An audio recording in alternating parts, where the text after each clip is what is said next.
from a fucking chair. From a chair, Aizen, Sosuke Aizen is owning, destroying pride, making motherfuckers feel like shit, and he's strapped to a goddamn chair. If that is not epicness, I don't know what is. So this chapter of Bleach wasn't the craziest, to be honest with you. As a fan, it had me excited yet again.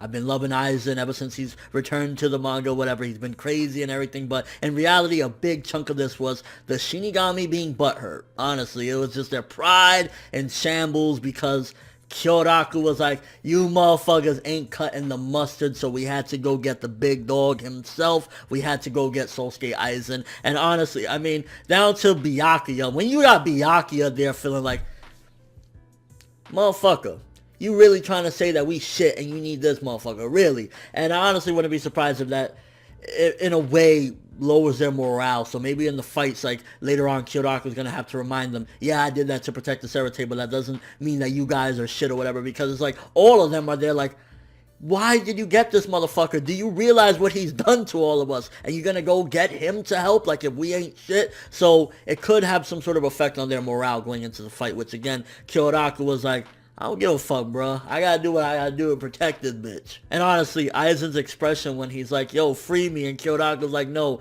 He's like, so you expect me to take care of this entire war and stop the Soul King's son from a fucking chair? Like, and the funny thing is, I still feel as though he's trolling there. I don't feel like he's legitimately being real. Because at the end of the day, right after that, Kyoraku was basically telling him, bro, I saw those eyeballs chewing at you, and you're fine. Which means that Aizen is just on a whole other level yet again. It's kind of building up a little bit more Aizen. I felt this chapter was just really putting it that Aizen is here, bitch, and he's about to fucking destroy shit, and again, he's strapped to a chair. And honestly, I don't give a shit what anyone says. I know, I'm almost 150% certain at some given point, out of desperation, either Kyoraku or somebody is going to have to free that motherfucker from that chair because he can only do so much. And at the end of the day, Bak is too OP for Aizen to fuck with him from a chair. It's not happening. And the epicness, I gotta talk about the epicness. With Aikido, bro fucking just started making all those eyeballs explode. Honestly, this chapter, again, it was a good chapter.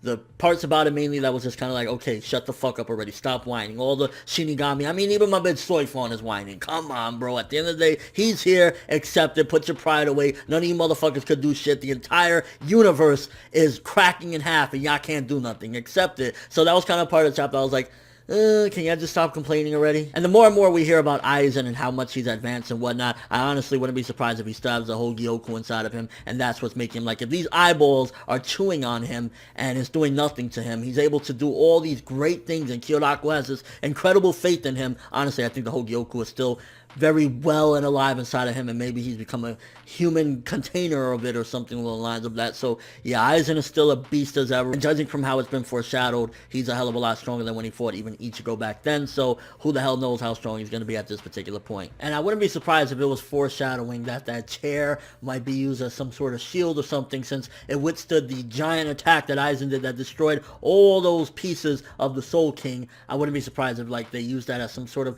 counter attack or defense mechanism against whatever's to come, because that chair, I mean, it's gonna fucking withstand a atomic bomb. And honestly, it just was an Aizen filled chapter, because even at the end it was him being cocky. I'm gonna set the roles to the Soul King's palace or whatever. So overall with this chapter, honestly, it was a good chapter for the most part. Again, mainly just build up for Aizen, mainly just showcasing how much of a beast he is and how salty everyone is that he's back. I mean, the Shinigami could be salty, but the fans is gonna be happy as fuck, because I don't care what anyone says. Right now, Aizen is the hypest shit in this war for me personally, and for a lot of motherfucking people. So 7 out of 10 for this one. Good, but nothing extravagant, honestly. It was just mainly Aizen is a beast. Let me know what you guys thought of this chapter. First of all, how did you feel about the Shinigami bitching about Aizen's return? Should they feel that way? I mean, at the end of the day, if you can't do your job right, let a fucking man that can do it come through and do it. And do you think that Aizen still has the Hogyoku inside of him, and that's why even those eyes biting him wasn't doing anything? Or is everything an illusion right now? Is Aizen still sitting in the fucking jail cell and he hasn't even left yet, but he has Kyoraku in an illusion? Like, what's up? Any overall thoughts of the chapter? But that's all I have for this review. Thanks for watching. Hope you enjoyed. If you liked anything I had to say or enjoyed the video, drop me a like. I'd greatly appreciate it. And if you haven't subscribed, if you do so as well, that'd be amazing. I'm World, and as always, people,